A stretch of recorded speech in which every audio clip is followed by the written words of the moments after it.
जैसे आप देख रहे हैं, आप एक समाज सेवी।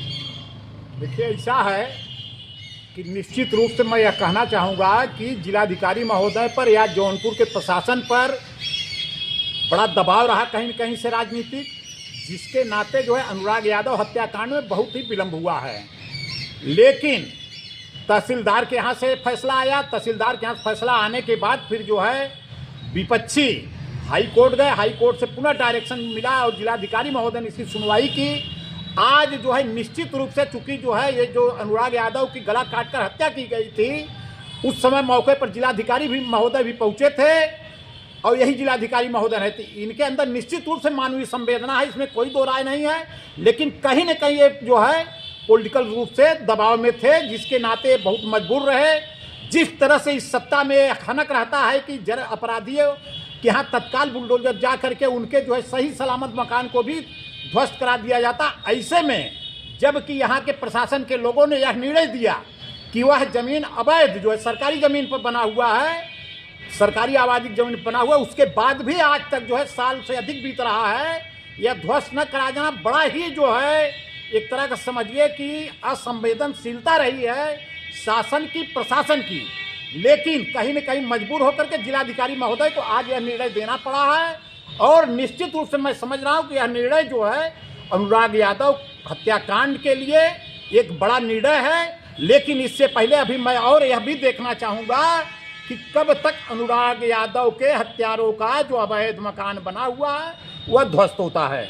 क्या लग रहा है आपको, क्योंकि अभी तक आप बता रहे थे कि किसी मंत्री का इस पे हाथ है, तो अब दबाव है, तो डीएम साहब के ऊपर किस टाइप का दबाव था जो अब दबाव हट गया? देखिए, ऐसा है, मैं केवल किसी को जानता नहीं और न तो किसी प्रत्यक्ष देख रहा हूँ, लेकिन जिस तरह से यहाँ जो है क्या कहते हैं कि जिस तरह से प्रशासन द्वारा जो है इतना विलम्ब हुआ, लगभग 1.5 साल होने जा रहा है और आज तक जो है अवैध निर्मित मकान को नहीं ध्वस्त कराया गया, जबकि तहसीलदार का निर्णय भी आ गया। और इस तरह से जिला प्रशासन द्वारा जो है अपराधियों को, विपक्षियों को यह अवसर दिया जाता रहा कोई हाई कोर्ट जाए, सुप्रीम कोर्ट जाए, वह वहाँ जा कर के भी उसको कोई राहत नहीं मिली। पुनः मजबूर होकर के जिलाधिकारी महोदय को उन विपक्षियों का जो डायरेक्शन लेके आए थे हाई कोर्ट से, उसको भी खारिज करना पड़ा। और आज मैं यह कहना चाहूँ, चूँकि देखिए विधि विधान बना है, संविधान बना है, ये सारी ऐसी व्यवस्थाएं हैं कि जिसके तहत जो है मजबूर होकर के जिलाधिकारी को आज विपक्षियों का आवेदन निरस्त करना पड़ा। और यह जो है अनुराग यादव हत्याकांड की एक सबसे बड़ी जीत है और जिससे कि अनुराग यादव को एक श्रद्धांजलि भी माना जा सकता है। जबकि मैं यह भी बता दूं कि जो मर गया वह जो है वापस नहीं आ सकता। अनुराग यादव की हत्या होना एक प्रशासन की बहुत बड़ी नाकामी रही है, जिसके कारण अनुराग यादव की हत्या हुआ है। लेकिन फिर भी अभी देखिए यह प्रशासन कब तक न्याय करता है, यानी विपक्षियों का जो मकान सरकारी ज़मीन पर बना हुआ अवैध निर्माण है उसको कब तक ध्वस्त कराता है, इसको देखना होगा।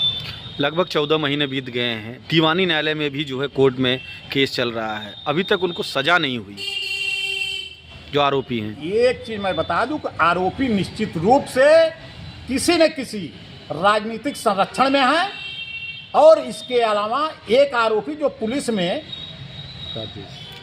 एम्प्लॉई है, तो इससे लगता है कि पुलिस प्रशासन भी जो है पूरा का पूरा जो है आरोपियों का सहयोग कर रही है। क्या लग रहा है, मकान गिर जाएगा? जब तक गिर न जाए तब तक ये आप नहीं कह सकते कि मकान गिर गया। इस नाते कि जो है ये क्या कहते हैं कि पूरा तंत्र जो है आरोपियों को बचाने में लगा हुआ है। यह जो फैसला आया है, निश्चित रूप से मैं यह कहना चाहूँगा कि चूँकि संविधान की व्यवस्थाओं को, कानून की व्यवस्थाओं को देखते हुए ये फैसला जिलाधिकारी को देना उनकी मजबूरी रही। लेकिन जब तक यह गिर न जाए, लेकिन एक चीज़ जानिए कि जिस तरह की अब लड़ाई चल रही है, अब ये अपराधी बच नहीं पाएंगे या इनका जो अवैध निर्माण है वह नहीं बच पाएगा।